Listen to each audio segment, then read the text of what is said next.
नमस्कार साथियों, आज आपके बीच पॉलिटी लेक्चर सीरीज का हम लोग नेक्स्ट टॉपिक के साथ आपके साथ उपस्थित हैं।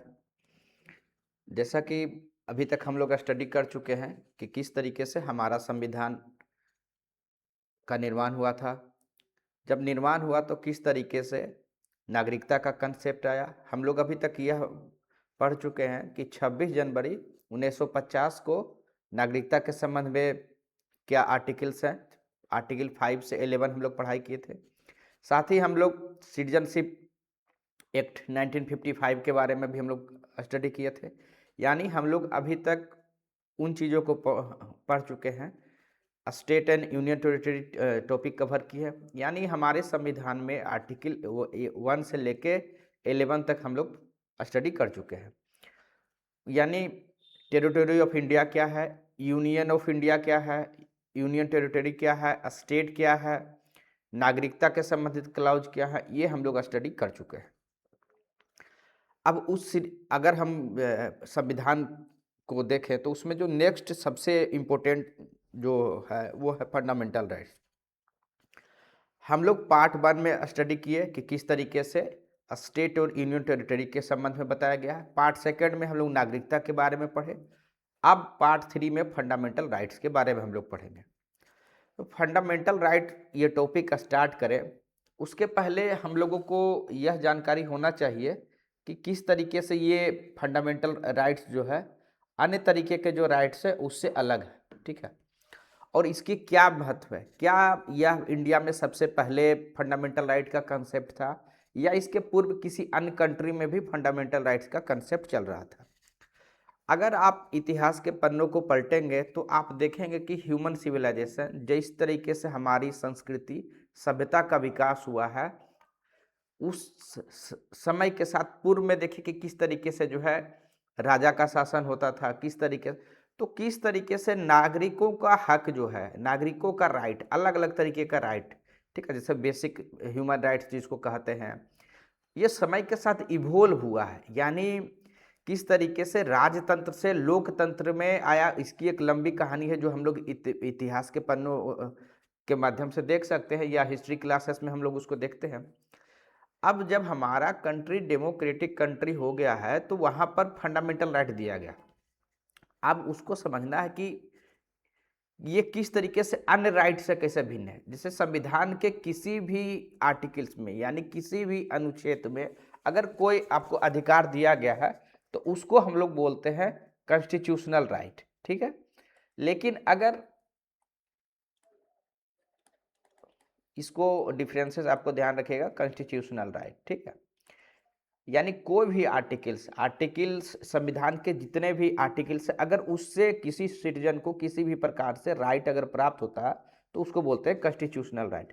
फंडामेंटल राइट्स है जो पार्ट 3 के अंदर जितने आर्टिकल्स आते हैं उससे जो नागरिकों को राइट्स मिलते हैं उसको बोलते हैं फंडामेंटल राइट्स। अब इसका देखिए जो शुरुआत हुआ था सबसे पहला जो है इंग्लैंड में 1215 ईस्वी में, ठीक है, 1215 ईस्वी में इंग्लैंड में किंग जॉन वहाँ के जो रूलर थे उन्होंने अपने सिटीजन को फर्स्ट टाइम पूरे हिस्ट्री में फर्स्ट टाइम ऐसा हुआ था जो उन्होंने कि रिटेन रूप से, लिखित रूप से किसी भी प्रकार का उनको राइट्स प्रोवाइड किए थे, यानी नागरिकों को। इसको मैग्ना कार्टा कहा जाता है। ठीक है, तो सबसे पहले आपको समझ लेना कि मैग्ना कार्टा कहाँ से आया। तो हम लोग देख लिए कि ब्रिटेन से मैग्ना कार्टा, जब वहाँ के जो क्राउन थे उन्होंने अपने नागरिकों को लिखित रूप से राइट्स दिए थे। इसी कारण क्योंकि हमारे इंडिया के केस में हमारा कॉन्स्टिट्यूशन जो है सिटीजन्स को फंडामेंटल राइट प्रोवाइड करता है, इसीलिए पार्ट 3 को इंडियन कॉन्स्टिट्यूशन में जो है इसको कहा गया है मैग्ना कार्टा। ठीक है, यानी मैग्ना कार्टा क्योंकि ये पार्ट 3 वही काम कर रहा है जो वो इंग्लैंड में किया था, इसीलिए पार्ट 3 को जो है वहाँ पर फंडामेंटल राइट्स को मैग्ना कार्टा करता है। क्यों? क्योंकि ये नागरिकों को राइट्स प्रोवाइड करता है। अब इसमें आपको यह समझना है कि इसमें ऐसा क्या चीज़ है कि जो दूसरे राइट में नहीं है।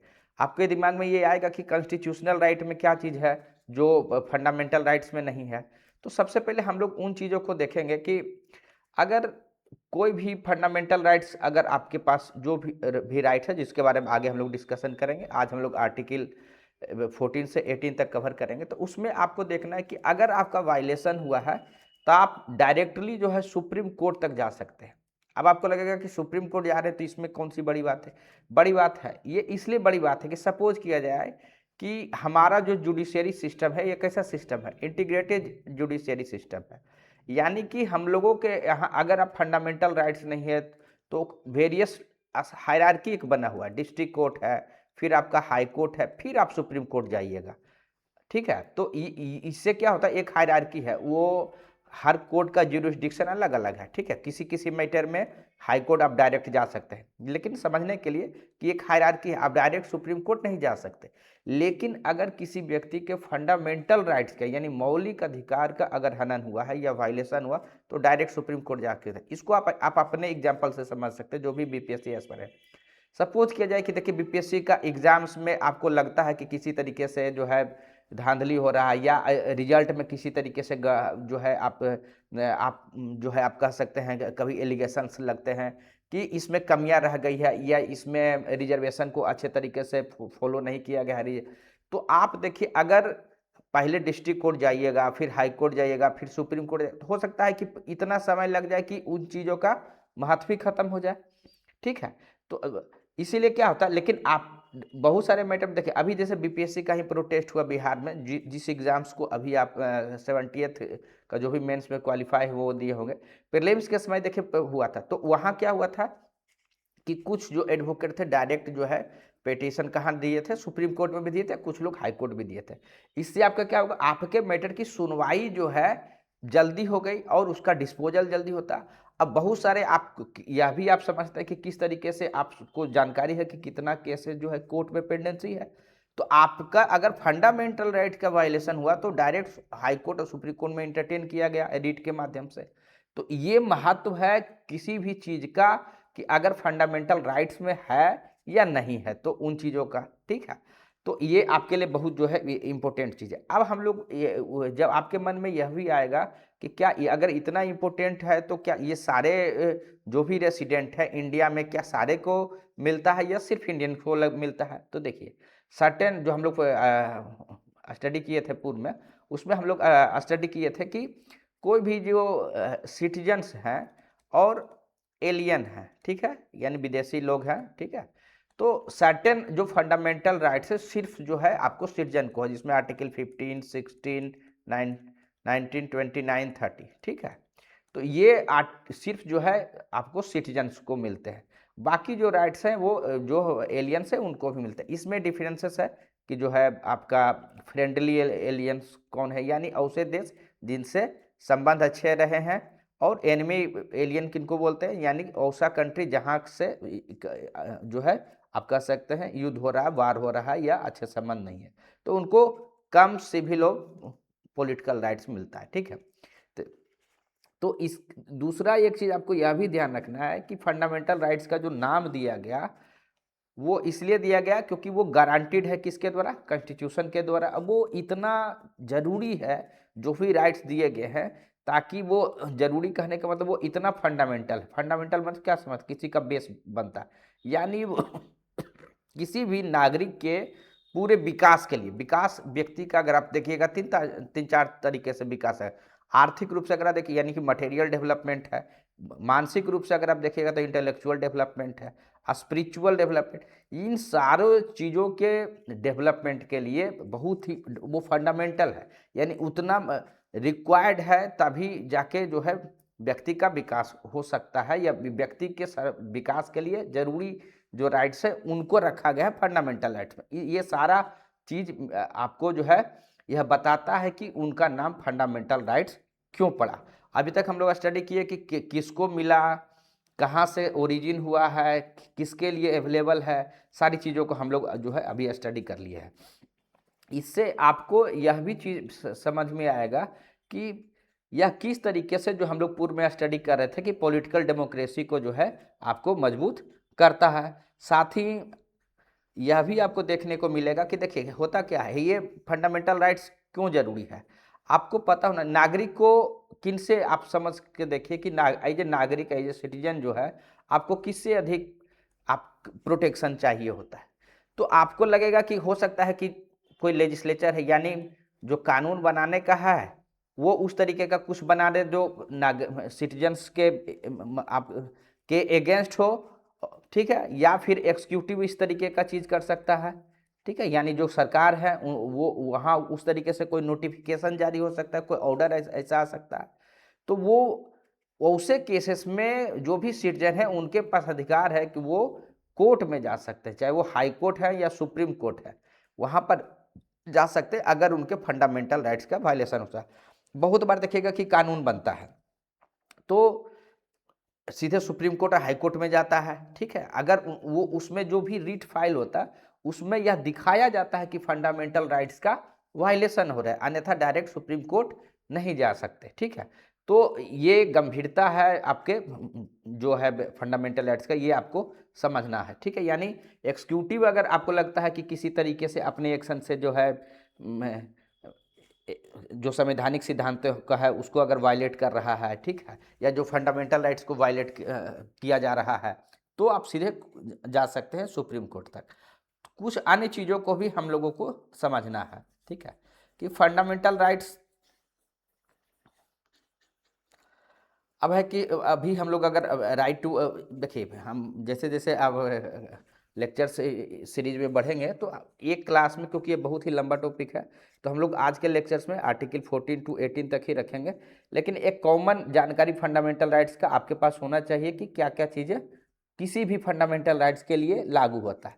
तो जैसे हम लोग यह चर्चा किए कि कुछ जो आर्टिकल्स है वो सिर्फ सिटीजन को मिलते हैं, जैसे 15, 16, 19, 29, 30 हम लोग चर्चा किए।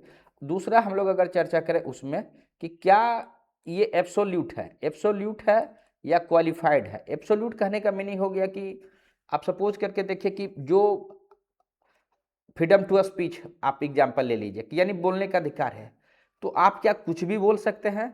नहीं, यानी कि कहीं ना कहीं रोक लगाया गया है, लेकिन रिस्ट्रिक्शंस हैं, लेकिन ऐसे रिस्ट्रिक्शंस लगाए गए हैं जो रीजनेबल हों, ठीक है, रीजनेबल रिस्ट्रिक्शन है। नहीं तो देखिए जैसे पब्लिक ऑर्डर बिगड़ सकता है, ठीक है, पब्लिक ऑर्डर मेंटेन करने के लिए, मोरालिटी को मेंटेन करने के लिए, ठीक है, तो अलग अलग जो आर्टिकल्स है उसमें जो आपको दिया गया है, आपको आज़ादी दिया गया है, जो आपको फंडामेंटल राइट्स दिया, उसमें सर्टेन रिस्ट्रिक्शंस है, यानी रीजनेबल जो रिस्ट्रिक्शंस होना चाहिए वो आपका है, यानी कि एब्सोल्यूट नहीं है, वो क्वालिफाइड है, यानी कि रीजनेबल रिस्ट्रिक्शंस जो है आपका वो दिया गया। कौन कौन सा रीजनेबल रिस्ट्रिक्शंस है ये कोर्ट में भी जो है डिसाइड होता है। यानी इससे क्या हो रहा है कि एक व्यक्ति का के रूप में जो राइट है, मतलब एज ए सिटीजन जो राइट है, इंडिविजुअल्स जो राइट है, यानी कोई व्यक्ति अगर कुछ बोल रहा है उसका एज ए इंडिविजुअल्स अगर जो राइट है, प्लस जो सोसाइटी है एज ए होल है, उन दोनों को वायलेंस करता है, ठीक है। यानी कहीं घूमने की आज़ादी है या कोई चीज़ आप असेंबली करने का आज़ादी है, तो ऐसा ना हो कि उसके कारण पब्लिक ऑर्डर खराब हो जाए। तो यानी इसलिए जो एज ए इंडिविजुअल्स जो राइट्स हैं प्लस जो एज ए सोसाइटी होल जो है, उन दोनों को भी बैलेंस करने के लिए ज़रूरी था, यानी रीजनेबल रिस्ट्रिक्शंस रखे गए। उसके आगे हम लोग देखते हैं कि ये किसके विरुद्ध में है, तो मोस्ट ऑफ जो जो फंडामेंटल राइट्स हम लोगों को मिले हुए हैं वो सभी स्टेट के अगेंस्ट मिले हुए, यानी स्टेट किसी प्रकार का अगर एक्शन ले रहा है उसके अगेंस्ट। सर्टेन फंडामेंटल राइट्स जैसे कि आर्टिकल 15 है, आगे हम लोग चर्चा करेंगे, वो प्राइवेट के मतलब अगेंस्ट भी अप्लीकेबल होता है। इसको आगे हम लोग जो है विथ एग्जाम्पल हम लोग देखेंगे। मोस्ट इंपॉर्टेंट अभी हम लोग चर्चा किए कि जस्टिसिएबल है, यानी आपके राइट का अगर वायलेशन होता है फंडामेंटल राइट का, तो आप सीधा जो है कोर्ट जा सकते हैं, ठीक है, यानी कि आप सीधा सुप्रीम कोर्ट तक जा सकते हैं, ये हम लोग चर्चा किए। उसके बाद है कि क्या ये जो फंडामेंटल राइट है उसको एक वर्ड बोला जाता है सैंक्रोसेंट, ठीक है, या परमानेंट। तो क्या ये परमानेंट है, इसको क्या कर्टेल नहीं किया जा सकता या इसको कम नहीं किया जा सकता?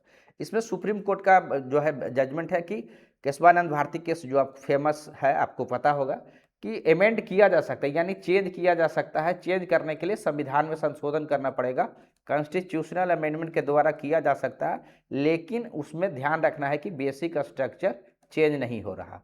तो इस तरीके से जो है हम लोग इसको परमानेंट नहीं आप कह सकते हैं, ठीक है, यानी कि सैंक्रोसेंट नहीं है, उसको कम किया जा सकता है, लेकिन उसके लिए संवैधानिक संशोधन का जरूरत पड़ेगा, ठीक है। उसके आगे हम लोग देखते हैं कि जो है क्या कभी भी इसको समाप्त नहीं किया जा सकता है या कभी भी इसको सस्पेंड नहीं किया जा सकता है। तो ऐसे केस में देखिएगा तो देखिए कि जब नेशनल इमरजेंसी होता है, आगे हम लोग नेशनल इमरजेंसी का टॉपिक पढ़ेंगे अपने, तो जब नेशनल इमरजेंसी होता है तो ऐसे समय में ये सस्पेंड रहते हैं, यानी उस समय वो एक्टिव नहीं होता। अगर आपका उसमें वायलेशन होता तो आप कोर्ट में नहीं जा सकते, एक्सेप्ट उसमें एग्जाम आपको ध्यान रखना है, एक्सेप्ट आर्टिकल 20 एंड 21, ये आपका आर्टिकल्स एक्टिव होते हैं उस समय भी। अगर आपका आर्टिकल 20 एंड 21 का वायलेशन होता है तो उस समय भी आप हाई कोर्ट या सुप्रीम कोर्ट में जा सकते हैं। साथ ही यह ध्यान रखना है कि अगर नेशनल इमरजेंसी उस आधार पर लगा है जब किसी कंट्री के साथ वार है या एक्सटर्नल एग्रेशन हो गया है, ठीक है, तो ऐसे केसेस में फंडामेंटल राइट्स जो आपका 19 का है वो ऑटोमेटिकली सस्पेंड हो जाते हैं, ठीक है। तो ये हम लोग अलग से जब नेशनल इमरजेंसी का टॉपिक आएगा उसमें हम लोग इसको अलग से स्टडी भी करेंगे।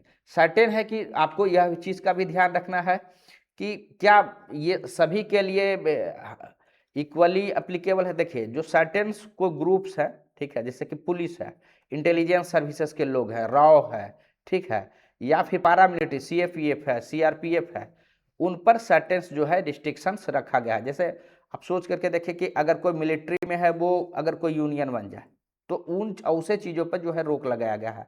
रीजन आप खुद समझ सकते हैं, ठीक है। तो उसी तरीके से क्या यानी रिस्ट्रिक्शंस जो है आपका लग सकता है। उसी तरीके से कभी कभी क्या होता है कि एबनॉर्मल लॉ एंड ऑर्डर हो जाएगा, ऐसे समय में उसको रीस्टोर करने के लिए देखिए कि जैसे आप कश्मीर में देखिएगा बहुत बार लॉ एंड ऑर्डर का समस्या एबनॉर्मल हो जाता है। अगर सिविलियन या जो नॉर्मल जो पुलिस की सिस्टम है या नॉर्मल जो प्रशासनिक व्यवस्था है, अगर उसको कंट्रोल नहीं कर पा रही है तो वहाँ पर मिलिट्री रूल लगाया जाता है, ठीक है। यानी जो मिलिट्री के रूल्स होते हैं वो उस समय जो है सारा जो नियंत्रण है जो मिलिट्री के ऑफिसर्स हो गए उनके पास रहता है, तो उस समय आपका फंडामेंटल राइट जो है रिस्ट्रिक्ट किया जा सकता है, क्योंकि एक्सेप्शनल केस एबनॉर्मल केसेस है, ठीक है। उसके बाद एक चीज़ आपको और ध्यान रखना है कि ज़्यादातर जो है जो भी फंडामेंटल राइट्स है वो डायरेक्टली इन्फोर्सेबल है। किसी किसी जो आर्टिकल्स है उसको लागू करने के लिए कानून की ज़रूरत पड़ती है। तो ये जो चीज़ें हम लोग अभी तक स्टडी किए ये कॉमन है जो किसी भी फंडामेंटल राइट्स के लिए आपका मतलब लागू होता है। अगर फंडामेंटल राइट्स के बारे में अगर आपसे सवाल पूछा जाता है उसके बेसिक फीचर्स के बारे में बताने में, तो आप इन चीज़ों को बता सकते हैं, चाहे वो उसके परमानेंट है या नहीं है, सैंक्रोसेंट है या नहीं है, अमेंड किया जा सकता है या नहीं है, रिस्ट्रिक्टेड कब होगा, किसके लिए जो है कब लागू होगा, तो ये सारी चीज़ें आप अपने उसमें लिख सकते हैं, ठीक है। अब आगे का आर्टिकल हम लोग मतलब आर्टिकल 14 टू 18 स्टडी करें उसके पहले एक वर्ड को और आपको समझ लेना है। अभी तक हम लोग चर्चा कर रहे हैं वर्ड स्टेट, मतलब स्टेट का मीनिंग क्या हुआ। तो देखिए जो संविधान में आर्टिकल 12 में इस चीज़ को डिफाइन किया गया है, ठीक है, उस इस बात को कहा गया है कि अगर को मेनली ऐसे बॉडी जो कानून बना रहे हैं, ठीक है, या तो कानून बना रहे हैं या कानून लागू कर रहे हैं, इम्प्लीमेंट कर रहे हैं, ठीक है, इम्प्लीमेंटिंग बॉडी जो है उनको रखा गया। अब जैसे कानून बनाने का एग्जाम्पल अगर आपको है, कानून कौन बनाता है, लेजिस्लेचर, जैसे पार्लियामेंट है, स्टेट लेजिस्लेचर है, ये दोनों को रखा गया। यानी उसी तरीके से लागू कौन करता है, तो मान लिया सेंट्रल गवर्नमेंट है, स्टेट गवर्नमेंट है, या उनके बिहार पर जो भी ऑफिशियल्स लागू कर रहे होंगे वो हों, ठीक है। उसी तरीके से लोकल अथॉरिटी इसमें आ जाएगा, ठीक है, ये भी कानून बनाते हैं, लागू भी करते हैं। म्यूनिसिपलिटी है। उसी तरीके से जो स्टैट्यूटरी बॉडी है, स्टैट्यूटरी बॉडी किसको बोलते हैं कि ऐसा ऑर्गेनाइजेशन या ऐसा बॉडी जो है जिसको किसी कानून के तहत बनाया गया, स्टैट्यूटरी बॉडी है, या कोई नॉन स्टैट्यूटरी बॉडी भी है जो किसी नोटिफिकेशन से बनाया गया है लेकिन वो सरकार के कार्यों को निर्वहन कर रहा है या उसका फंक्शंस कर रहा है, ठीक है। सुप्रीम कोर्ट ने इसको और एक्सपेंड किया है। सुप्रीम कोर्ट बोला है कि अगर कोई प्राइवेट ऑर्गेनाइजेशन है और वो भी अगर पब्लिक जो सरकार के बिहाफ पे काम करे तो उसको भी स्टेट का हिस्सा माना जाएगा। अब आपको समझना है कि स्टेट के हिस्सा माना जाने से क्या फर्क पड़ता है, यानी कि वो किसी भी प्रकार का फंडामेंटल राइट्स का वायलेशन नहीं कर सकता है, ठीक है। तो यानी सरकार के जो कानून बना रहा है या लागू कर रहा है या कोई ऐसे प्राइवेट जो ऑर्गेनाइजेशंस है वो अगर सरकार के किसी फंक्शंस को कैरी आउट कर रहा तो किसी के द्वारा फंडामेंटल राइट्स का वायलेशन नहीं होगा। इसीलिए स्टेट वर्ड इंपॉर्टेंट है, क्योंकि जहां भी आप आर्टिकल में देखिएगा तो वर्ड स्टेट आएगा, इसलिए स्टेट वर्ड को आपको एक्सपेंड करके इसको आपको समझ लेना है, ताकि जो है चीज़ें आपके क्लियर रहे। ठीक है, उसके आगे आर्टिकल 14 को हम लोग पढ़ें, उसके पहले एक आर्टिकल 13 है, उसको भी थोड़ा सा आपको स्टडी कर लेना है। ठीक है, आर्टिकल 13 में देखिए क्या चीज़ लिखा है कि कोई भी कानून जो है अगर फंडामेंटल राइट्स का वायलेशन करता है तो उस कानून को जो है नल एंड वाइड या अनकॉन्स्टिट्यूशनल घोषित कर दिया जाएगा। इसमें दो तरीके का चीज़ कहा गया है कि अगर कोई, आपको पता है कि 26 जनवरी 1950 को जब संविधान लागू हुआ, या हमारा जब संविधान सभा का गठन हुआ, उसके पूर्व भी कानून था, ब्रिटिशर्स के द्वारा भी बहुत सारे कानून बनाया गया जिसमें बहुत सारे फंडामेंटल राइट्स का वायलेशन होगा, उस कानून के जो भी प्रावधान होगा। तो ऐसे कोई जो लॉ हैं जो आप कह सकते हैं कॉन्स्टिट्यूशन बनने के पूर्व के थे, और वो कानून अगर किसी भी, या उसका कोई जो सेक्शन है, कोई सर्टेन जो उसका पोर्शन है या सर्टेन पार्ट है फंडामेंटल राइट्स को वायलेट करता, तो वो सेक्शन नल एंड वाइड होगा। तो पहला क्लॉज ये हो गया आर्टिकल 13 का। और आर्टिकल 13 का दूसरा है कि एनी कानून, यानी कोई भी कानून अगर है, अगर वो सरकार के द्वारा बनाया जा रहा है और फंडामेंटल राइट्स का वायलेशन कर रहा है, तो वो नल एंड वॉइड हो जाएगा या अनकॉन्स्टिट्यूशनल हो जाएगा। ठीक है, अब इससे आपको क्या समझने को मिलता है? समझने को यह मिलेगा कि कोई भी जो कानून है, ऐसा कानून सरकार के द्वारा नहीं बनाया जा सकता जो कि फंडामेंटल राइट्स का वायलेशन करे। अब इसमें क्या हुआ है, हम लोग बेसिक स्ट्रक्चर में इस टॉपिक को और थोड़ा सा एक्सप्लेन करके देखेंगे। उसमें यह है कि कानून मतलब क्या, लॉ मतलब क्या। लॉ का मतलब हुआ कि जो कोई पार्लियामेंट के द्वारा बनाया जा रहा, स्टेट का लेजिस्लेचर के द्वारा बनाया जा रहा, या ऑर्डिनेंस के द्वारा, ये राष्ट्रपति या गवर्नर जो बनाते हैं, जो अगर सेशन में नहीं है तो उसमें राष्ट्रपति या गवर्नर ऑर्डिनेंस लागू करते हैं, तो वो अगर बना रहे हैं। बाय लॉज है, किसी प्रकार का बाय लॉज कोई भी जो लोकल बॉडी होता है उनके द्वारा लागू किया जाता है, जैसे म्यूनिसिपैलिटी है तो वो उस तरीके का कोई कानून है। ठीक है, या किसी प्रकार का ऑर्डर है सरकार का, ठीक है, या किसी प्रकार का नोटिफिकेशन है, या किसी प्रकार का कस्टम यूजेज है। तो यानी किसी भी प्रकार का जो चीज़ है वो, इवन कि आपका डेलीगेटेड एक्सिक्यूटिव जो आपका उसको बोलते हैं डेलीगेटेड लेजिस्लेशन। देखिए सामान्य स्थिति में क्या है, कानून बनाने का अधिकार जो है सिर्फ जो है लेजिस्लेचर को है, यानी संसद को है। लेकिन किसी किसी केस में जो है डेलीगेटेड जो है आपका लेजिस्लेशन किया जाता है, यानी उस समय कानून जो है एक्सिक्यूटिव के द्वारा बनाया जाता है, उसको बोलते हैं। आगे हम लोग पार्लियामेंट टॉपिक में इसको डिटेल से देखेंगे। ठीक है, तो वो यानी कानून के किसी भी तरीके का हो सकता है, वो ऑर्डिनेंस हो सकता है, संसद द्वारा बना हो सकता है, राज्य के द्वारा बना हो सकता है, किसी लोकल बॉडी के द्वारा बना हो सकता है, किसी रूप में ऑर्डर हो सकता है। ठीक है, ये सारे चीज़ें कानून का रूप, यानी कोई भी तरीके से ऐसा कोई ऑर्डर या ऐसा कोई नोटिफिकेशन उस तरीके से जारी नहीं हो सकता जो फंडामेंटल राइट्स को वायलेट करता। ये हमारे आर्टिकल 30 में लिखा हुआ है। ठीक है, अगर उस तरीके का कानून बनता है तो क्या होगा, उस तरीके का अगर कानून बनेगा तो जो है उस कानून को नल एंड वॉइड कौन घोषित करेगा, कोर्ट घोषित करेगा। यानी इनडायरेक्ट आप कह सकते हैं एक्सप्लिसिट रूप से जो है जुडिशियल रिव्यू का कंसेप्ट यहाँ से आपका निकलता है। ठीक है, तो ये आर्टिकल 13 जो है आपको हम लोग अभी तक स्टडी किए, उसमें एक प्रावधान आप यह भी देख लीजिए कि उसमें आगे जाके हम लोग बेसिक स्ट्रक्चर में एक्चुअली इसको कवर करेंगे, लेकिन शॉर्ट में यहाँ बता देते हैं। उसमें बहुत तरीके का चर्चा रहा कि इसमें तो कॉन्स्टिट्यूशनल अमेंडमेंट नहीं लिखा हुआ है, यानी कि कोई कानून अगर संविधान के द्वारा अमेंड करके अगर लागू किया जाए तब तो फंडामेंटल राइट्स को जो है चेंज किया जा सकता है।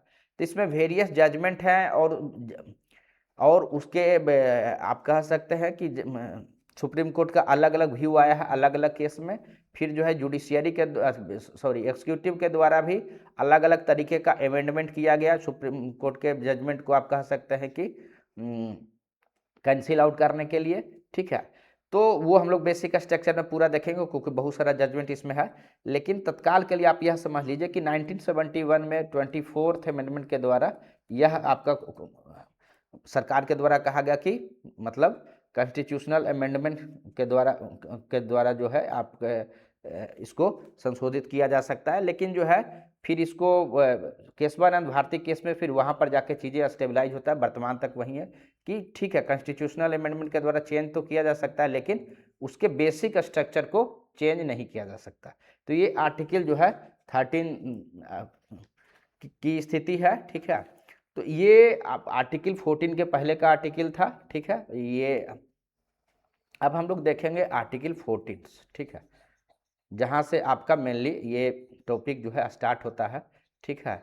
तो हम लोग अब देखते हैं यहाँ पे कि आर्टिकल 14 में किस तरीके की बातें कही गई है, ठीक है।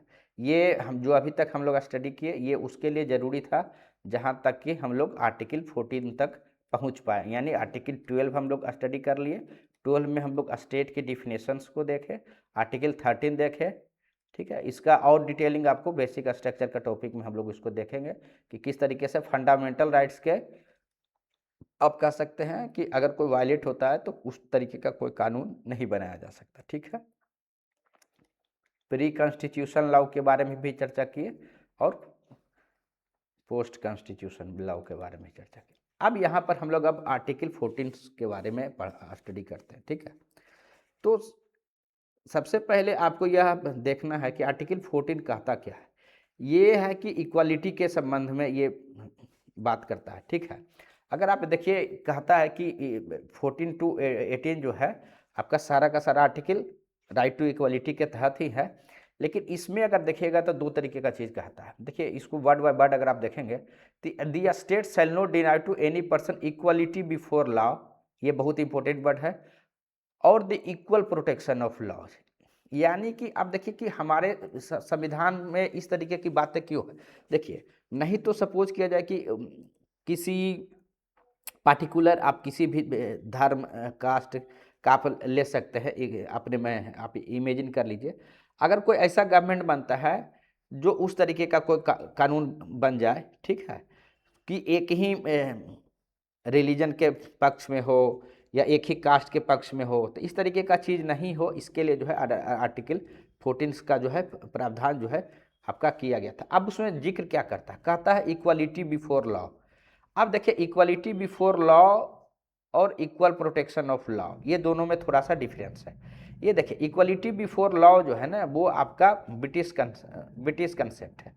एक वहाँ पर एक रूल ऑफ लॉ का कंसेप्ट है, ठीक है। रूल ऑफ लॉ का कंसेप्ट मतलब क्या होता है कि अगर आप इसको देखिए रूल ऑफ लॉ को अब सिंपल भाषा में अगर आप समझिएगा तो उसमें कहता है कि कानून के ऊपर कोई नहीं है। एवी डाइसी का ये कंसेप्ट है, ठीक है।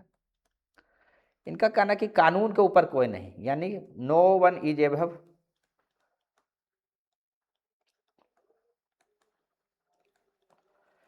तो ये पहला प्रावधान हो गया। दूसरा है कि कोई भी जो है स्पेशल प्रिविलेज नहीं मिलेगा, ठीक है,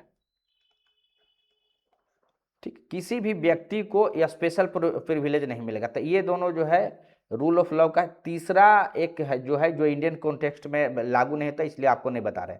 तो इंडियन कॉन्टेक्स्ट में रूल ऑफ लॉ की अगर बात कीजिएगा यानी कि कानून का सुप्रीमेसी प्लस स्पेशल प्रिविलेज नहीं हो। तो सुप्रीम कोर्ट अपने एक जजमेंट में बोला है कि रूल ऑफ लॉ जो है इम्प्लिसिट है इक्वालिटी बिफोर लॉ में। अब यहाँ पर अगर आप देखिएगा वही चीज़ें हैं कि एब्सेंस ऑफ स्पेशल प्रिविलेज, यानी कोई भी व्यक्ति को उस आधार पे आपको किसी भी जाति धर्म के आधार पे आपको स्पेशल यानी अमीरी गरीबी किसी भी आधार पे किसी को स्पेशल प्रिविलेज नहीं मिलेगा। और ऑल और equally subject to ordinary law of land, यानी कानून के सामने सभी को इक्वली रखा जाएगा, किसी को स्पेशल सुविधा नहीं रखेगा। अब लेकिन आपके दिमाग में यह बात आएगा भी, या आप सपोज करके देखिए कि सपोज किया जाए कि कोई एक क्राइम है जो मान के चलिए कि कोई बहुत बड़े कॉरपोरेट है, ठीक है, और किसी चीज़ का अगर फाइन रखा गया कि 20 लाख रुपया, ठीक है, सेम क्राइम अगर किया जाता है किसी आप समझ के चलिए कि बहुत एक्सट्रीमली पुअर आदमी जो खाने का लिए भी नहीं है, ठीक है, तो क्या दोनों के लिए सेम ही चीज़ रहेगा? 10 लाख का यानी फाइन का जो सज़ा है एक ही टाइप का लगेगा? नहीं। तो वो आप समझ सकते हैं कि दोनों का जो वर्डन है कितना अलग होगा। उसी तरीके से सपोज करके देखिए कि कोई क्राइम अगर 18 साल से ऊपर कोई व्यक्ति के द्वारा किया गया है, कोई क्राइम जो है 10 साल के बच्चा के द्वारा, चोरी आप एग्जाम्पल ले सकते हैं, कोई चोरी करता है, कोई 18 साल से ऊपर के द्वारा किसी के द्वारा चोरी किया गया है या पीछे के द्वारा 18 साल के नीचे के द्वारा किया गया। उसी तरीके से आप देखते होंगे कि अलग अलग तरीके का कानून बना हुआ है जिसमें देखिए कि सर्टेन कम एज वाले को कम पनिशमेंट है। तो यानी कि वो इसकी ज़रूरत क्यों पड़े, क्योंकि आप खुद सोच के देखिएगा कि इक्वलिटी बिफोर लॉ तो अच्छी बात है, लेकिन वो उससे आगे भी कुछ और चीज़ों का ज़रूरत है। ठीक है, तो उसको किस में कवर किया गया। तो पहला कंसेप्ट हम लोग देख लिए equality before law. Second concept है इक्वल प्रोटेक्शन ऑफ लॉ। ये थोड़ा सा आपको निगेटिव कंसेप्ट लगेगा, ये पॉजिटिव कंसेप्ट लगेगा। ये देखिए अमेरिकन कॉन्स्टिट्यूशन से लिया गया। इसमें कहता है कि इक्वल्स को इक्वल के तरीके से ट्रीट करना है, like should be treated equally. यानी अगर सिमिलर कंडीशन में कोई है तो उसको अगर सिमिलरली तरीके से ट्रीट करना है, वो कंसेप्ट है आपका इक्वल प्रोटेक्शन ऑफ लॉ। यानी like should be treated equally, यानी कि जो जिस स्थिति, तभी तो बराबरी आपको फील होगा। इसलिए इसको बोलते हैं कि आपको आप कह सकते हैं कि प्रोटेक्शन, इक्वल प्रोटेक्शन, यानी कि सिमिलर अवस्था में कोई दो व्यक्ति हैं तो उनको दो तरीके से ट्रीट करना है अलाइक से। ठीक है, तो इसको है कि इक्वल प्रोटेक्शन ऑफ लॉज का कंसेप्ट और इक्वलिटी बिफोर लॉ। इसको थोड़ा सा और आगे हम लोग एक एग्जाम्पल से देखेंगे तो आपको ज़्यादा समझ में आएगा।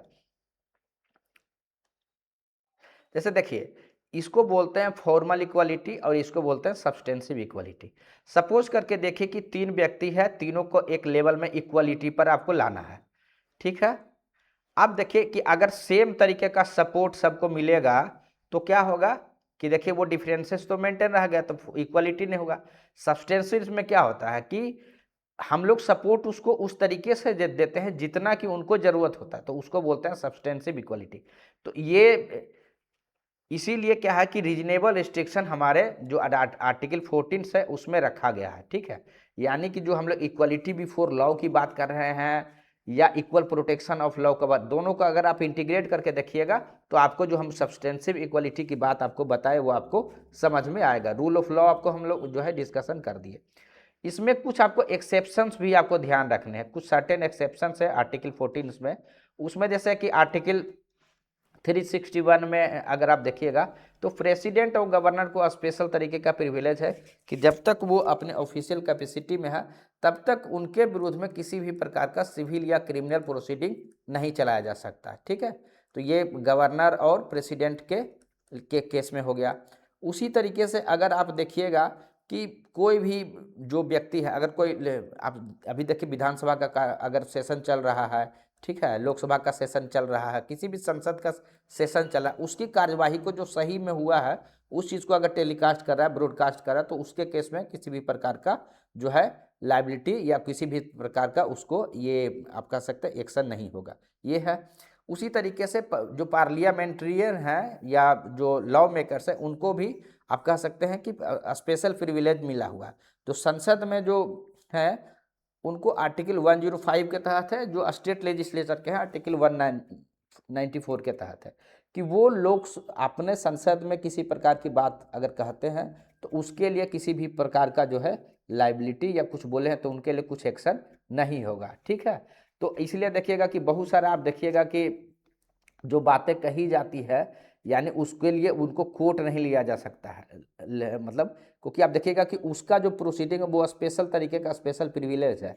आप देखिएगा जैसे कि ईवीएम का देखिए कि आम आदमी पार्टी के द्वारा किस तरीके से जो है वहाँ का जो विधानसभा में दिखाया गया, वही चीज़ें हो सकता है कि पब्लिक डोमेन में रखता तो किसी के द्वारा कोर्ट में पिटीशन डाल दिया जाता।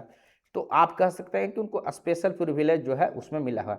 उसी तरीके से आर्टिकल 31C आगे हम लोग देखेंगे कि आर्टिकल 31C के तहत जो है आपको में इस तरीके का प्रावधान किया गया है कि अगर 39B और 39C यानी वो DPSP है, आगे हम लोग पढ़ाई करेंगे कि किस तरीके से समाज में इक्वालिटी लाने के लिए अगर कोई कानून बनाया जा रहा है और से केस में एग्जेम्पशंस जो है आपका दिया गया है, उसको जिक्र है 31C में। यानी ऐसा कोई कानून बन रहा है कि जिसके माध्यम से 39B और C में जो ऑब्जेक्टिव्स दिए गए उसको अचीव हो रहा, तो अगर उस केस पर फंडामेंटल राइट्स का अगर वायलेशन हो रहा तो उसको आप कोर्ट में नहीं ले जा सकते। इसको 31C में हम लोग और डिटेल से एग्जाम्पल के द्वारा करें। उसी तरीके से कोई फॉरेन सोवरेन है, मतलब किसी दूसरे देश के जो राष्ट्रपति हैं, प्रेसिडेंट हैं या प्राइम मिनिस्टर हैं, दौरे पर हैं, तो उनके खिलाफ भी किसी प्रकार का सिविल या क्रिमिनल प्रोसीडिंग नहीं हो सकता। उसी तरीके से जो फॉरेन एम्बेसडर होते हैं, ठीक है, उनके विरुद्ध में भी नहीं हो सकता। उसी तरीके से यूएनओ है, यूएनए का कोई एजेंसी है, उनके विरुद्ध में भी जो है चीज़ें नहीं हो सकता है, ठीक है। तो ये हम लोग जो है अभी तक देखें कि किस तरीके से हम लोग ये लागू किया गया है और किनको किनको एग्जेम्पशंस है, ठीक है। प्लस जो इक्वालिटी का जो आप कह सकते हैं कि रीजनेबल जो रिस्ट्रिक्शंस है वो किस आधार पर, यानी कि अगर कोई अगर सर जो गवर्नमेंट है उसके द्वारा किसी भी तरीके से आर्बिट्रेरी तरीके से आप कह सकते हैं कि डिफरेंसेस नहीं किया जा सकता। अगर कोई भी चीज़ आप कह सकते हैं कि दो व्यक्ति को अगर इनइक्वल किया गया है या कोई प्रावधान ऐसा किया गया है जहां स्पेशल प्रोविजंस दिया जा रहा है, तो उसका आप कह सकते हैं कि वो रेशनलिटी के आधार पर होना चाहिए और उसका जो डाटा होना चाहिए वो आप कह सकते हैं कि इंटेलिजिबल होना चाहिए, ठीक है। तभी जाके दोनों चीज़ रहेगा, तब जाके उस तरीके का हम लोग जो है किसी भी प्रकार का हम लोग जो है उसको आप कह सकते हैं डिफरेंस अगर उस किसी को प्रोवाइड करना है, कोई क्लासिफिकेशन देना है, तो आर्बिट्रेरी ढंग से सरकार नहीं कर सकता। कोई भी चीज़ अगर दो ग्रुप में अगर डिवीजन किया जा रहा है तो उसका कारण जो है एकदम रेशनल यानी लॉजिक बेस्ड होना चाहिए, ठीक है। तो ये हम लोग जो है स्टडी किए इसमें, ठीक है। कि उसके बाद एक सुप्रीम कोर्ट का और एक जजमेंट आया है ईपी रुपया पा करके, उसमें जो है ना, उसमें एक चीज़ और इसको आगे लेके गया कि जो सरकार जो है अगर किसी भी प्रकार का जो भी आप कह सकते हैं कि अगर सरकार का किसी एक्शन में इक्वालिटी के अगेंस्ट तो कानून नहीं ही बन सकता, लेकिन कहता है कि अगर आप किसी किसी चीज़ में खाली लॉजिकल क्लासिफिकेशन तो दिखा दिए, लेकिन वो फेयर और जस्ट नहीं रहेगा, आर्बिट्रेरी लगेगा, वह भी जो है उस तरीके का भी कानून नहीं बनाया जा सकता। यानी आप कह सकते हैं कि एकदम जो भी कानून बनाया जाएगा, जो भी क्लासिफिकेशन किया जाएगा, वो एकदम फेयर होना चाहिए, जस्ट होना चाहिए, एकदम न्याय संगत होना चाहिए, ठीक है। ये ऐसा नहीं कि किसी डेटा के द्वारा जो है उसको जस्टिफाई कर दिया जाए और वो क्लासिफिकेशन कर दिया जाए। तो ये जो चीज़ें हैं इवोल आप कह सकते हैं कि किस तरीके से संविधान बनने के बाद सुप्रीम कोर्ट के माध्यम से जो है इवोल्यूशन हुआ है, विकास हुआ है आर्टिकल 14 का, ठीक है। अब हम लोग उसके आगे जो है इसको हम लोग देखते हैं formal justice to substantial reality, ठीक है। तो ये हम लोग चर्चा किए कि किस इसमें इस तरीके का चीज़ है कि जो जिस तरीके का सपोर्ट चाहिए होता उसको उस तरीके की सपोर्ट का अगर देते हैं उसको हम लोग बोलते हैं सब्सटेंस। आर्टिकल 15 और 16 इसका एग्जाम्पल है। आर्टिकल 15 जब चर्चा करेंगे तो वो हम लोग देखेंगे, क्योंकि अपना जो समाज है आपको यह ध्यान रखना है कि आप कह सकते हैं कि कुछ सर्टेन ग्रुप है, सर्टेन कास्ट है जिनको कि हिस्टोरिकल डिसएडवांटेज है, बहुत तरीके का आप कह सकते हैं हिस्टोरिकल जो डिसएडवांटेज है। इसीलिए क्या है कि समाज इक्वल नहीं है, इसलिए अगर इक्वालिटी लाना है, इक्विटी की बात करते हैं तो हम लोगों को सपोर्ट सिस्टम भी उस अनुसार से रखना पड़ेगा, ठीक है। उसी का ध्यान जो है आपका रखा गया। अब हम लोग आर्टिकल 15 की बात करते हैं, ठीक है। अगर आप आर्टिकल 15 की बात कीजिएगा तो देखिए ये भी उसी तरीके से रखा गया कि अगर कोई पॉलिटिकल पार्टी जो है किसी स्पेसिफिक रिलीजन या कास्ट को फेवर करता है, तो अगर वो सरकार में आ जाए तो उस तरीके की आप कह सकते हैं पॉलिसी ना बने कि किसी दूसरे को, दूसरे particular religion, race, caste, sex इत्यादि को जो है डिस्क्रिमिनेशन हो या उसके अगेंस्ट हो, ठीक है। तो इसीलिए इसका प्रावधान किया गया है, ठीक है। अब हम लोग देखते हैं आर्टिकल 15 में कि क्या वर्ड बाय वर्ड अगर देखेंगे तो लिखता है दी स्टेट शैल नॉट डिस्क्रिमिनेट। जो भी स्टेट का मीनिंग हम लोग डिस्क्राइब कर दिए आपके साथ, against any citizen on grounds, इसमें देखिए ओनली बट इंपॉर्टेंट है, ठीक है, religion, race, caste, sex, place of birth और एनी ऑफ देम। यानी कहता है किसी सरकार के द्वारा नागरिकों के बीच उस आधार पर आप डिस्क्रिमिनेट नहीं कर सकते, चाहे वो रिलीजन के आधार पर, रेस के आधार पर, कास्ट के आधार पर, सेक्स के आधार पर, प्लेस ऑफ बर्थ। लेकिन लिखता है ओनली, यानी दूसरा कोई अगर आधार है उस पर डिफ्रेंशिएट किया जा सकता है। तो वो हम लोग देखेंगे कि कौन कौन सा जो है आधार हो सकता है जिस पर वो चीज़ किया जाता है। इसमें अगर हम लोग इस चीज़ को देखें कि ये किसके विरुद्ध में है, यानी कि सरकार या उसके एजेंसी के द्वारा किसी भी प्रकार का उस तरीके का कानून या एक्शन नहीं लिया जा सकता। इसमें हम लोग दी वर्ड ओनली को एक्सप्लेन किए कि इसका मतलब क्या है कि वैलिड अगर कोई कारण है तो उस आधार पर डिफ्रेंसिएशन जो है किया जा सकता है। अब देखिए इसमें आर्टिकल 15(2) में लिखता है, दो तरीके की चीज लिखता है कि जो ये प्रोहिबिशन है सिर्फ कानून बनाने या उस तक नहीं है, ये भी है कि किसी को एसेस देना है। यानी सपोज किया जाए कि किसी भी प्रकार का शॉप्स है, यानी दुकान है, पब्लिक रेस्टोरेंट है, होटल्स है, ठीक है, या ऐसा कोई जगह जो पब्लिक इंटरटेनमेंट का है, जैसे कि मान लीजिए जू है या जो भी आप एग्जाम्पल्स ले सकते हैं, ऐसा जहाँ की पब्लिक इंटरटेनमेंट का जगह है, तो वहाँ किसी को इस आधार, पार्क है, आप उस आधार पर किसी के एंट्री आप नहीं कर सकते कि कोई पार्टिकुलर रिलीजन से है या सेक्स से है या जो है कास्ट से है, ठीक है। यानी तो ये चीज़ें आर्टिकल 15(2) में कहा गया। साथ ही उसमें उसको और भी कहा गया कि अगर कोई वेल है, कोई टैंक्स है, यानी कोई कुआं है, कोई जो है टैंक्स है, बाथिंग घाट है, रोड है, पैलेस ऑफ पब्लिक रिसोर्ट है, तो ऐसा चीज को जो है कोई या तो स्टेट गवर्नमेंट के द्वारा बनाया गया या पार्टली गवर्नमेंट के द्वारा बनाया गया, तो वहां पर उस तरीके का डिस्क्रिमिनेशन नहीं किया जा सकता। साथ ही आपको यह भी ध्यान रखना, ये तो स्टेट के द्वारा उसके द्वारा हुआ है, इवन कि कोई प्राइवेट इंडिविजुअल्स के द्वारा बना हुआ है, कोई शॉप्स है, रेस्टोरेंट है या पब्लिक इंटरटेनमेंट का कुछ जगह बनाया गया है, तो इवन प्राइवेट के द्वारा भी अगर वो बिल्टअप है तो इस तरीके का इस आधार पर religion, race, caste, sex, place of birth और इनमें से एक से अधिक पर जो है आप कह सकते हैं कि डिस्क्रिमिनेशन नहीं किया जा सकता।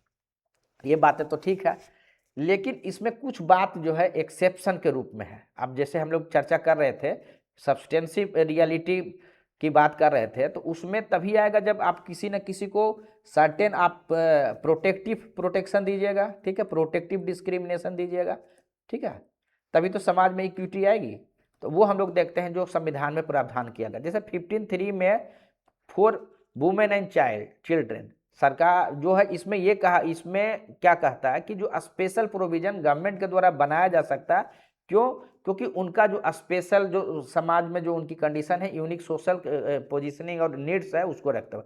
जैसे देखिए बहुत तरीके का आपको मैटरनिटी बेनिफिट जो है का जो कानून है, या लेबर लॉज में जो आप देखिएगा मिलता है, स्पेशल जो कानून में आप कह सकते हैं प्रोविजंस है उन लोगों के लिए। उसी तरीके से जो पंचायत में देखिए रिजर्वेशन है, पंचायती राज में देखिए कि बिहार में 50% रिजर्वेशन है, यानी आप वहाँ पर नहीं कह सकते कि राइट टू इक्वलिटी, क्योंकि उनकी जो स्पेशल हिस्टोरिकल रीजन के कारण जो सोशल पोजीशनिंग है उनको स्ट्रेंथन करने के लिए, उसमें सुधार करने के लिए आर्टिकल 15(3) के तहत जो है यह अलाउ है, ठीक है। उसी तरीके से कोई चिल्ड्रेन है, चिल्ड्रेन के केस में भी हम लोग जो है किसी फीस में, अगर आप समझ के चल सकते हैं कि कोई प्राइवेट इंस्टीट्यूशन में जो है आप यह कह सकते हैं कि एडमिशन हो, फीस हो, इस तरीके की बात जो है बच्चों के केस में किया जा सकता है। यानी कि प्रोटेक्टिव जो डिस्क्रिमिनेशन है किसी को, वो किया जा सकता है। उसी तरीके से है कि SC, ST and SC, BC यानी सोशली एंड एजुकेशनली बैकवर्ड, तो उनके लिए भी स्पेशल जो है प्रोविजंस किया जा सकता है। अब देखिए शेड्यूल कास्ट, शेड्यूल ट्राइब तो आपको पता है, सोशली एवं एजुकेशनली बैकवर्ड क्लास लिखा गया, तो ये कहीं भी डिफाइंड नहीं था। इसके लिए कमीशंस का गठन हुआ, कमीशंस के द्वारा ये आइडेंटिफाई किया गया, जिसको आप OBC बोलते हैं, ठीक है, आइडेंटिफाई किया गया कि कौन सा, वो हम लोग आगे चर्चा करेंगे इसमें, कि कौन से ग्रुप हैं जो सामाजिक रूप से और एजुकेशनली रूप से जो है पिछड़ गए, कितने कास्ट हैं, इनकी क्या स्थिति है, तो ये आइडेंटिफिकेशन हुआ। यानी उनके लिए स्पेशल प्रोविजंस जो है सरकार के द्वारा आपका एजुकेशनल इंस्टीट्यूट में जो है आपका किया जा सकता है। उसी तरीके से 15(5) में अगर आप देखिएगा तो ये इवन कि प्राइवेट एजुकेशनल इंस्टीट्यूट है, उसमें भी अगर सरकार के द्वारा कोई सहायता मिल रहा है तब भी, या नहीं मिल रहा तब भी जो है इम्पावर है SC, ST और OBC, जिसको प्रैक्टिकली हम लोग टर्म में बोलते हैं, इसे एग्जैक्ट टर्म है सोशली एवं एजुकेशनली बैकवर्ड क्लास, ठीक है, तो उनके लिए जो है प्रोविजंस किया जा सकता है। रिसेंटली क्या हुआ कि 15(6) में अगर देखिएगा, शुरुआत में 15(5) तक जो था उसमें अमेंड करके आपका इकोनॉमिकली वीकर सेक्शन भी ऐड किया गया है, ठीक है, यानी जो आर्थिक रूप से जो समान रूप से आप कह सकते हैं सामान्य ग्रुप में थे, लेकिन आर्थिक रूप से पिछड़े हुए इकोनॉमिक क्राइटेरिया के आधार पर 10% जो है आपका रिजर्वेशन का प्रावधान जो है किया गया है। और ये एजुकेशनल इंस्टीट्यूशन में जिस तरीके से यहाँ पर आपका सोशली एवं एजुकेशनली बैकवर्ड एवं SC/ST के लिए उसी तरीके से 15(6) के तहत EWS का प्रावधान किया गया है। वर्तमान में अभी क्या होता है, ये रिजर्वेशन का आप स्थिति में देखिएगा तो SC/ST, ठीक है, ST के लिए आपका 7.5%, SC के लिए 15%, OBC के लिए 27% और EWS के लिए 10%, ठीक है। ये रिजर्वेशन जो एजुकेशनल इंस्टीट्यूशन में दिए गए हैं वो किस आधार पर दिए गए हैं, आपको आर्टिकल 15 का प्रावधान में का जो है उसमें आपका यूज करते हुए किया गया है। तो ये चीज़ें आपको ध्यान रखना है। तो उसको साथ ही आपको यह भी ध्यान रखना है कि जो हम लोग सोशली एवं एजुकेशनली बैकवर्ड जो क्लास की बात कर रहे थे, जिसको हम लोग OBC अगर कहें, तो उसमें दो चीज़ ध्यान रखेगा कि दो तरीके का ग्रुप्स है। उसमें एक है क्रीमी लेयर का ग्रुप जो एडवांस्ड है उस सेक्शन में, यानी जिनकी आर्थिक स्थिति जो है अच्छी है, उनको हम जो है रिजर्वेशन का लाभ नहीं मिलता है। उसमें जो है आप इसको ऐसे समझ सकते हैं कि OBC है तो दो ग्रुप हो गया, एक हो गया एडवांस सेक्शन, ठीक है, जिसको कि क्रीमी लेयर बोलते हैं, यानी जिनका इनकम जो है 8 लाख से ऊपर है पेरेंट्स का। इसमें और भी बहुत सारे प्रोविजंस है कि उनके फादर्स किस लेवल के पदाधिकारी हैं, तो उतना डिटेलिंग आपको एग्जाम्स के तैयारी के दौरान ज़रूरत नहीं पड़ेगा। जब आप सेवा ज्वाइन कीजिएगा तब आपको इन चीज़ों को जब सर्टिफिकेट बनाते हैं तब देखना रहेगा।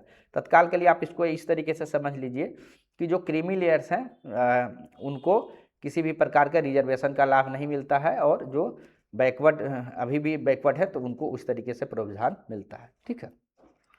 अब ये हम लोग यह भी देख लिए कि यह जो प्रावधान है ये स्टेट और प्राइवेट इंडिविजुअल दोनों के साथ में है। यह भी हम लोग स्टडी कर लिए कि स्टेट किस तरीके से हेल्पिंग हैंड के प्रोवाइड करता है, ये हम लोग जो है आर्टिकल हम लोग देख लिए। साथ ही इसमें एक चीज़ और आप ध्यान रख सकते हैं कि अभी न्यूज में रहता है कि SC/ST में जो है क्लासिफिकेशन जो है, क्योंकि हुआ कि सब कैटेगराइजेशन कह सकते हैं, सब क्लासिफिकेशन कह सकते हैं, सुप्रीम कोर्ट के द्वारा स्टेट को अलाउ कर दिया गया। यानी कि एक आपका पंजाब हरियाणा का जो है एक हाई कोर्ट के मतलब कह सकते हैं ऑर्डर का आप कह सकते हैं रिव्यू जजमेंट था, उसी में सुप्रीम कोर्ट के द्वारा इस बात को परमिशन दिया गया है।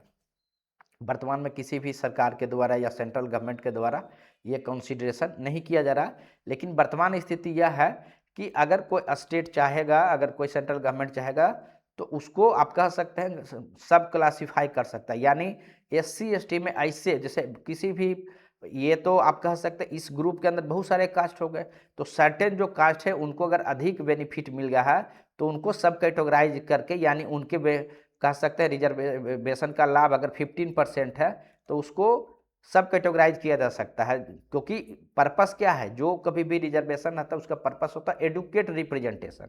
अगर एडुकेट रिप्रेजेंटेशन नहीं है तो उसको करने के लिए ही ये चीज़ किया जाता है। तो सुप्रीम कोर्ट का अभी रिसेंटली जो एक जजमेंट आया है उसमें ये चीज़ को किया गया है। जैसे सोशली एवं एजुकेशनली बैकवर्ड क्लासेस है, ये सब का आधार क्या रहता है, आधार वही रहता है कि इनका एडुकेट जो है रिजर्वेशन नहीं है बैकवर्ड क्लासेस का, तो वो हायर एजुकेशन में, इसीलिए इस तरीके का प्रावधान जो है आपका किया जाता है, ठीक है।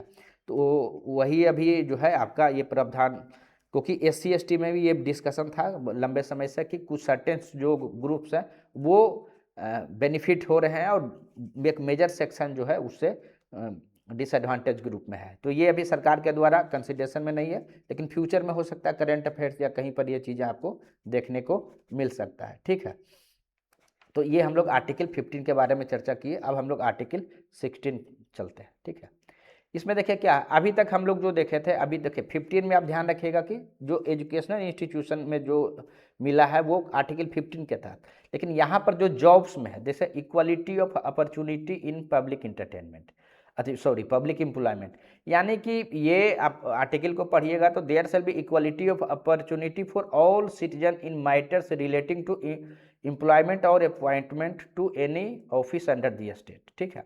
तो इसमें कहता है कि किसी भी तरीके का जो पब्लिक एम्प्लॉयमेंट है वहाँ पर जो अपॉर्चुनिटी की बात करता है। और यहाँ पर कहता है कि किसी भी प्रकार से religion, race, caste, sex, descent और प्लेस ऑफ बर्थ, रेसिडेंस को के आधार पर आपका डिस्क्रिमिनेशन नहीं किया जा सकता। ठीक है, आप ध्यान दीजिएगा कि यहाँ पर डिसेंट और रेसिडेंस जो है आपका एडिशनल वर्ड है, जो पूर्व में आर्टिकल 15 में नहीं था। ठीक है, तो ये किस लिए किया गया है? क्योंकि इसका मीनिंग ये है कि जो पब्लिक सर्विस है इसका आधार मेरिट होना चाहिए, ना कि किसी का जो बैकग्राउंड है, किसी का कास्ट है, रिलीजन है, बर्थ है, वो आधार ना बने। ठीक है, लेकिन इसमें वही बात कहता है कि इसमें दूसरे ओनली वर्ड यहाँ भी है। जैसे हम लोग वहाँ देखे थे कि उसके छोड़ के किसी दूसरे आधार पर डिस्क्रिमिनेशन किया जा सकता है, यहाँ पर भी ओनली वर्ड है। ओनली सपोज किया जाए कि किसी को सरकारी जॉब के लिए सरकार के द्वारा नोटिफिकेशन निकाला जाता है, तो सरकार के द्वारा एजुकेशनल क्वालिफिकेशन या फिर जो है फिजिकल फिटनेस का कंडीशन रखा जा सकता है। तो इस आधार पर नहीं कहा जा सकता है कि सरकार इक्वल अपॉर्चुनिटी नहीं दे रहा है, क्योंकि सर्टेन सीट्स हो गए तो उसको आधार करने के लिए आपको इस तरीके का, यानी उसमें से जो ऊपर मेंशन है इसके अलावा किसी अन्य तरीके का जो है आपको क्राइटेरिया जो है रखा जा सकता है, जैसे एजुकेशनल क्वालिफिकेशन हो गया, फिजिकल फिटनेस का हो गया, ये चीज़ें हैं। ठीक है, लेकिन कुछ और चीज़ें भी इसमें है, जैसे कि एक्सेप्शन भी है। एक्सेप्शंस में आपको 2-3 चीज़ देखने को मिलेगा। फर्स्ट में मान के चलिए कि एक रिलीजन है, सेकेंड में कास्ट, थर्ड में मान के चलिए प्लेस ऑफ बर्थ या रेसिडेंस। ठीक है, अब देखिए कि बहुत सारा जो हमारे यहाँ रिलीजियस इंस्टीट्यूशन है या जैसे जो है, जैसे मान के चलिए कि मंदिर है, ठीक है, टेम्पल है, या फिर वक्फ बोर्ड है, ठीक है, या चर्च है या मॉस्क है, तो अगर उसको जैसे हिंदू टेम्पल है, अगर उसके हेड अगर बनाया गया है हिंदू ही रहेंगे, तो इसको आप नहीं कह सकते, यानी ये एक्सेप्शन है। उसी तरीके से वक्फ बोर्ड के जो मेंबर होंगे वो सिर्फ मुस्लिम होंगे। ठीक है, उसी तरीके से अगर कोई मॉस्क है, मस्जिद है, तो उसमें सिर्फ जो इमाम होते हैं वो मुस्लिम होते हैं। यानी रिलीजियस आधार पर उस तरीके का इंस्टीट्यूशन है, तो उसको जो है आप उसको एक्सेप्शंस केस में रखा गया, तो उसको आप कह सकते हैं वहाँ पर कि राइट टू इक्वलिटी का, आप उस आधार पर आप नहीं कह सकते कि डिस्क्रिमिनेशन किया जा रहा है। तो ये चीज़ें हो गया। उसके आगे हम लोग देखते हैं कास्ट के बारे में।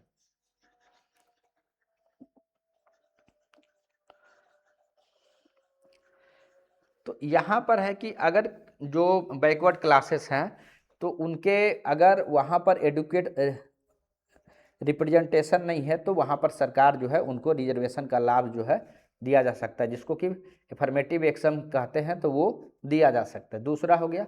तीसरा है कि प्लेस ऑफ बर्थ या रेसिडेंस, तो इसमें जो है आपका पार्लियामेंट के पास ये पावर है कि वो उस तरीके का कानून बना सकता है कि जहाँ पर प्लेस ऑफ बर्थ या रेसिडेंस के आधार पर जो है डिस्क्रिमिनेशन किया जाए। वर्तमान में सिर्फ आंध्र प्रदेश और जो है आपका तेलंगाना में ये कानून के लिए ये कानून जो है आपका बना हुआ है। ठीक है, तो ये चीज़ें हम लोग अभी तक चर्चा कर चुके हैं, यानी जो एग्जाम्पशंस है उसके बारे में हम लोग चर्चा कर चुके हैं। ठीक है, उस एक्ट का नाम जो है आपको ध्यान रखने का ज़रूरत नहीं है, किस एक्ट के तहत ये किया जाता है। अब हम लोग थोड़ा सा बैकवर्ड क्लासेस का जो हिस्ट्री है उसके बारे में थोड़ा सा आपको जानकारी होना चाहिए कि किस तरीके से चीज़ें इवोल्व हुई है। तो सबसे पहले देखिए, बैकवर्ड क्लासेस के बारे में जो आइडेंटिफाई करने के लिए शुरुआत में काका कलेलकर कमिटी जो है, कमीशन जो है 1953 में आता है।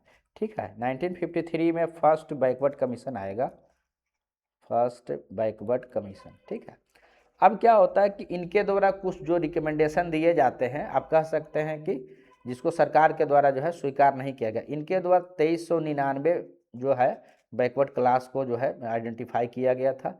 इनके द्वारा वुमेन को भी बैकवर्ड क्लास में शामिल किया गया था, जो सारी महिलाएं जो थी उनको, और 70% जो है रिजर्वेशन की बात जो है रिकमेंड किया गया था, जिसको कि सरकार के द्वारा रिजेक्ट कर दिया गया था।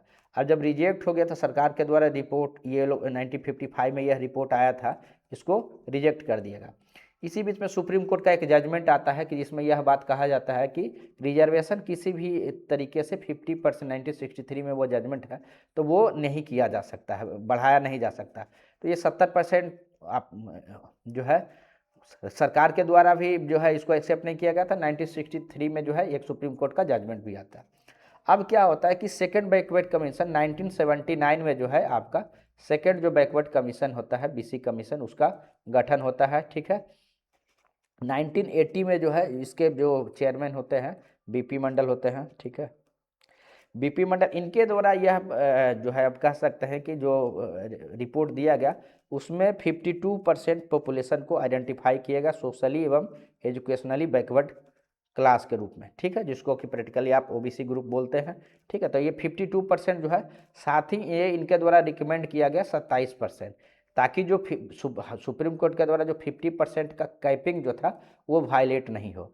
ठीक है, यानी कि हम लोग 15.5% और जो है 7.5%, और ये अगर अब जोड़िएगा तो 27%। ठीक है, तो यानी बिलो 50% रह जाता है। तो ये रिकमेंडेशन जो है आपका दिया गया सेकेंड जो बैकवर्ड कमीशन है उनके द्वारा। ठीक है, बीपी सिंह का जब गवर्नमेंट बना तो 1990 में इस चीज़ को लागू कर दिया गया। ठीक है, यानी कि बहुत हिस्टोरिकल स्टेप है, हिस्ट्री में आप लोग देखते होंगे बहुत सारा उस समय कंट्री वाइज जो है प्रोटेस्ट विरोध बहुत सारा, इसके बावजूद जो है आपका जो बीपी सिंह की जो सरकार थी उनके द्वारा 27% जो है रिजर्वेशन ओबीसी के लिए जो है आपका घोषणा होता है। ठीक है, ध्यान रखिएगा कि ये चीज़ें जॉब में भी आ रही है। ठीक है, जो 1990 में जो घोषणा हुआ था वो जॉब्स में था, यानी कि गवर्नमेंट जॉब में था। एजुकेशनल इंस्टीट्यूशन में जो है, जब कांग्रेस की जब सरकार बनी है 2006 में, ये प्रावधान एजुकेशनल, यानी आप अभी तक आपको ध्यान होगा कि एजुकेशनल इंस्टीट्यूशन में जो दिया जाता है वो आर्टिकल 15 के तहत है, और जो एम्प्लॉयमेंट में है वो आर्टिकल 16 के तहत है। तो 1990 में जो ओबीसी ग्रुप्स को जो जॉब्स में आप कह सकते हैं 27% रिजर्वेशन जो है दिया गया। ठीक है, अब क्या हुआ कि 91 में नरसिंहा राव की सरकार बनती है, उनके द्वारा 2 क्राइटेरिया जो है ऐड किया गया। उसमें एक क्राइटेरिया था कि जो 27% रिजर्वेशन दिया गया उसमें ऐसे लोग को एक्सक्लूड करने का आप कह सकते हैं इकोनॉमिक क्राइटेरिया, जिसको क्रीमी लेयर अभी हम लोग बोलते हैं। ठीक है, यानी कि जो वेल ऑफ कंडीशन में ओबीसी के ग्रुप है उनको लाभ न दिया जाए। ठीक है, प्लस साथ ही जो अभी ईडब्ल्यूएस देखते हैं उसका पहला प्रस्ताव आप कह सकते हैं उस समय भी आया था नरसिंहा राव के द्वारा के गवर्नमेंट के द्वारा। हुआ क्या कि इसके बाद जो है मैटर कोर्ट में गया, और कोर्ट में जो है उस फेमस जजमेंट का नाम है इंदिरा साहनी, जो है आपका केस के नाम से हम लोग 92 का बहुत ही फेमस केस है। इसके प्रोविजंस में देखेंगे कि कौन कौन सा चीज़ जो है सुप्रीम कोर्ट के द्वारा अपहोल्ड किया गया और कौन सा चीज़ को जो है एक्सेप्ट नहीं किया गया। तो 50% जो सीलिंग है उसको एक्सेप्ट कर लिया गया, यानी कि रिजर्वेशन किसी भी स्थिति में 50% से आपका एक्सीड नहीं करना चाहिए एक्सेप्ट एक्स्ट्रा ऑर्डिनरी केसेस में। ठीक है, साथ ही जो क्रीमी लेयर का जो कंसेप्ट था, क्रीमी लेयर का भी जो कंसेप्ट है वो स्वीकार कर लिया गया। ठीक है, तीसरा इसमें ये कहा गया कि जो रिजर्वेशन का लाभ है वो सिर्फ प्रमोशन सिर्फ अपॉइंटमेंट के समय मिलेगा, प्रमोशन के समय नहीं मिलेगा। यानी कि जो इनिशियल अपॉइंटमेंट होता है उसी के समय मिलेगा, और उसके बाद में ये लाभ जो है आपको नहीं मिलेगा। और जो इकोनॉमिक जो 10% का नरसिंहा राव के सरकार के द्वारा ईडब्ल्यूएस कह सकते हैं इकोनॉमिकली आधार पर जो है रिजर्वेशन का, उसको सुप्रीम कोर्ट के द्वारा जो है रिजेक्ट नहीं किया गया। उस समय यही तर्क दिया गया कि था कि इससे 50% का जो कैप है वो आपका वायलेट होता है, और उसको जो है सुप्रीम कोर्ट के द्वारा जो है एक्सेप्ट नहीं किया गया था। इसमें साथ ही एक कैरी फॉरवर्ड का रूल भी बनाया गया था। सपोज किया जाए कि किसी साल वैकेंसी निकला और उस समय उस साल वैकेंसी फिल नहीं होता, SC ST OBC का जो भी सपोज किया 100 वैकेंसी निकला, 80 ही सीट फिलअप हुआ, तो 20 जो सीट है उसको अगले साल उसको सरकार के द्वारा आप कह सकते हैं कि अपने अपॉइंटमेंट का जो नोटिफिकेशन निकलेगा उसमें उसको शामिल किया जा सकता है। लेकिन सुप्रीम कोर्ट जो 1992 में जो जजमेंट था उसमें था कि किसी भी स्थिति में रिजर्वेशन जो है जो भी नोटिफिकेशन निकलेगा 50% से अधिक नहीं होना चाहिए। ठीक है, तो ये चीज़ है। अभी तक हम लोग देखें कि इकोनॉमिक क्राइटेरिया को आधार को माना, अब है कि कितना इनकम को क्राइटेरिया को माना जाएगा कितने को नहीं माना जाएगा, इसके स्टडी के लिए एक कमेटी बनता है। उस कमेटी का नाम है रामनंदन कमेटी। ठीक है, रामनंदन कमेटी। रामनंदन कमेटी जो ओबीसी में जो इकोनॉमिक क्राइटेरिया है, क्रीमी लेयर का क्या इनकम होना चाहिए, कैप होना चाहिए, उसको स्टडी किया जाता है। साथ ही 1995 में जो है सरकार के द्वारा 77वां अमेंडमेंट किया जाता है, जिसमें यह प्रावधान किया जाता है कि SC ST को जो है रिजर्वेशन का लाभ जो है प्रमोशन में भी मिलेगा। इसी बीच का ये घटनाक्रम है। साथ ही 2000 में भी एक और घटनाक्रम होता है, उसको बोलते हैं 81st अमेंडमेंट। ठीक है, 81st अमेंडमेंट में यह कहा गया कि जो कैरी फॉरवर्ड रूल है, जो सुप्रीम कोर्ट के द्वारा जो है उस तरीके का अमेंडमेंट लाया गया कि कैरी फॉरवर्ड रूल जो है उसको अपार्ट फ्रॉम जो ओरिजिनल नोटिफिकेशन है, यानी कि सपोज किया जाए कि पिछले साल जो बच गया था कैरी फॉरवर्ड, तो सुप्रीम कोर्ट का पहले का जजमेंट था कि जब आप उसको शामिल कीजिएगा तो 50% का कैप वायलेट नहीं होना चाहिए। लेकिन जब ये 81st अमेंडमेंट में इस चीज़ को उसको आप कह सकते हैं कि हटा दिया गया और ये उस तरीके का एक्ट लाया गया कि वो जो कैरी फॉरवर्ड का है वो अलग से नोटिफिकेशन, अलग से संख्या रहेगी और उस साल का मूल जो अपॉइंटमेंट है वो अलग रहेगा। ठीक है, तो ये 81st अमेंडमेंट के द्वारा जो है इसमें कहा गया। तो आप देख सकते हैं कि किस तरीके से चीज़ें जो है आपका आर्टिकल 16 में चला है।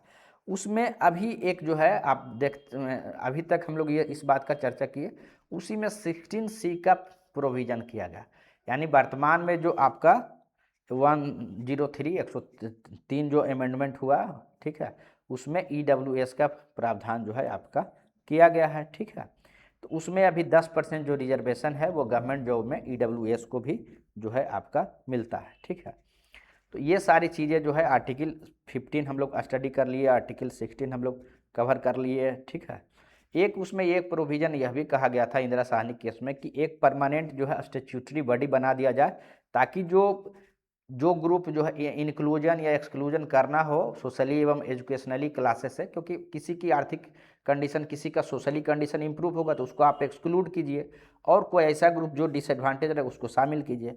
उसी को ध्यान में रखते हुए जो है एक बॉडी बना था, उसका नाम था national commission of backward classes. ठीक है, एक 1993 में, ठीक है, स्टैट्यूटरी बॉडी बना था।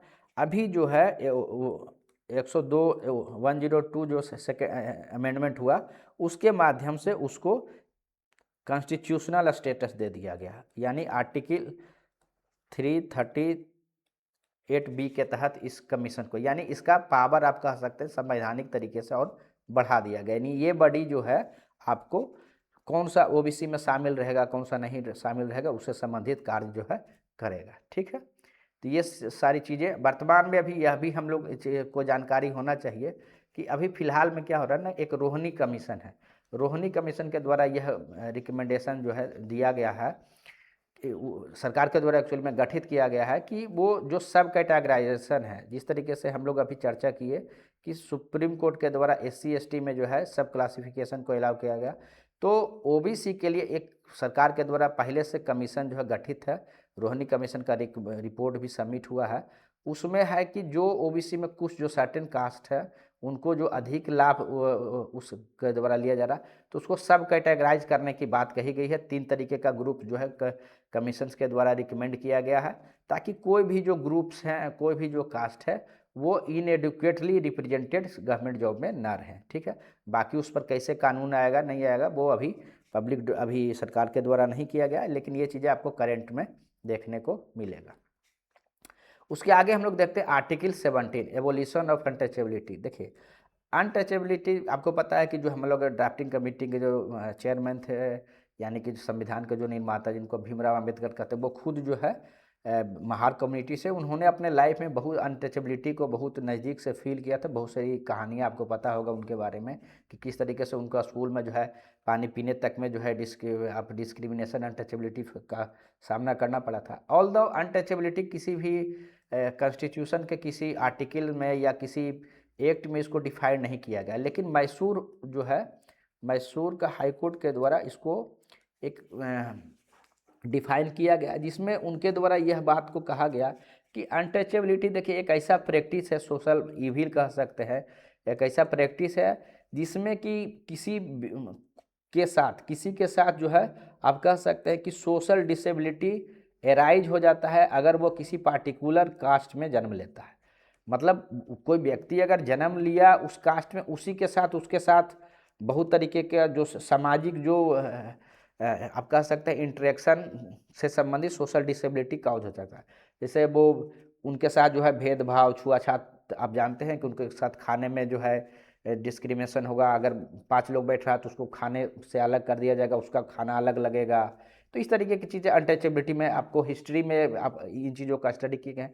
तो ये संविधान में, क्योंकि हम लोगों को इगलिटेरियन सोसाइटी का निर्माण करना था, तो इसको जो है प्रमुखता से आर्टिकल 17 के तहत रखा गया और उसके लिए कानून भी बनाया गया। इसको शुरुआत में हम लोग अनटचेबिलिटी ऑफेंसेस एक्ट 1955 कहते थे, बनाया गया था, जिसको कि 1976 में अमेंड करके जो है उसका नाम दे दिया गया, जिसको कि अभी भी हम लोग आप उसी नाम से जानते हैं, protection of civil right act 1955। ठीक, यानी अगर कोई अनटचेबिलिटी को प्रैक्टिस करता है या उसके बारे में आप कह सकते हो उसको जस्टिफाई करता है, ठीक है, या किसी SC ST कम्युनिटी के लोग को इंसल्ट करता है जाति के नाम पे, ठीक है, या कहीं किसी तरीके का भेदभाव अगर देखने को मिलेगा तो उसके तहत जो है सीरियस आप कह सकते हैं प्रावधान है, पेनाल्टी जो है सीरियस उसमें है। अगर कोई MP MLA बनना है तो उसका ये कंडीशन होता है कि उनके विरुद्ध उस तरीके का केस ना, अगर कोई इस केस में अगर कन्विक्टेड हुआ है तो वो MP MLA नहीं बन सकता है, ठीक है। तो एक हिस्टोरिकली जो इनजस्टिस हुआ था उसको अब दूर करने का ज़रूरत था, तो इसीलिए इसमें मैं बहुत अधिक नहीं है और इसके लिए एक्ट भी बना हुआ जो सोशल इविल था उसको दूर करने के लिए protection of civil right act 1955 जो है बनाया गया है, ठीक है। तो किसी ऐसे पब्लिक प्लेस में जो है किसी अगर किसी को रोका जाता है ये, तो उन चीज़ों को जो है आपको SC ST के स्पेशली कम्युनिटी को, तो उसमें जो है प्रोटेक्शन ऑफ सिविल राइट के तहत जो है आपका उसमें ऑफेंसेस का किसी प्रकार का ऑफेंस होता है तो उनको पिनल जो प्रोविजंस है उसमें किए गए हैं, ठीक है। तो इसमें बहुत अधिक समझाने के लिए कुछ नहीं है, ठीक है। आर्टिकल 18 में जो है हम लोग देखते हैं, इसमें क्या है कि एबोलिशन ऑफ टाइटल्स। देखिए, सरकार के द्वारा किसी भी के लिए उस तरीके का टाइटल नहीं दिया जा सकता है। अब देखिए कि हिस्ट्री में क्या होता था कि किसी को जो है राजा, महाराजा, राय बहादुर, राम बहादुर, दीवान बहादुर, इस तरीके का टाइटल जो है मिलता था। मतलब अगर हेरिडेटरी तरीके से, मतलब उसको उनको कुछ करना नहीं है, मतलब अगर कोई महाराजा का बेटा है तो उनके साथ वो टाइटल ऑटोमेटिकली आएगा, ठीक है। तो इन सारे जो भी हेरिडेटरी टाइटल्स है जो भी नोबिलिटी को अब रिप्रेजेंट करते थे, ठीक है, उसको बैन कर दिया गया है। और साथ ही यह कहा गया कि कोई भी नागरिक अगर देश का है तो किसी विदेशी स्टेट के द्वारा, फॉरेन स्टेट के द्वारा किसी प्रकार का टाइटल जो है एक्सेप्ट नहीं करेगा, ठीक है, अब बिना राष्ट्रपति के अनुमति के। साथ ही जो है अगर इवन कोई फॉरेन स्टेट का है लेकिन इंडिया में गवर्नमेंट ऑफ सर्विस के तहत अगर किसी ऑफिस ऑफ प्रॉफिट पर काम कर रहा, ऑफिस ऑफ प्रॉफिट देखिए किसको बोलते हैं, ऑफिस ऑफ प्रॉफिट जो है वो भी कहीं पे डिफाइन नहीं किया गया है, ठीक है। लेकिन उसको सुप्रीम जहाँ कहीं अगर डिफाइंड नहीं रहता है तो हम लोग उसमें सुप्रीम कोर्ट का जो इंटरप्रिटेशन है उसका यूज करते हैं।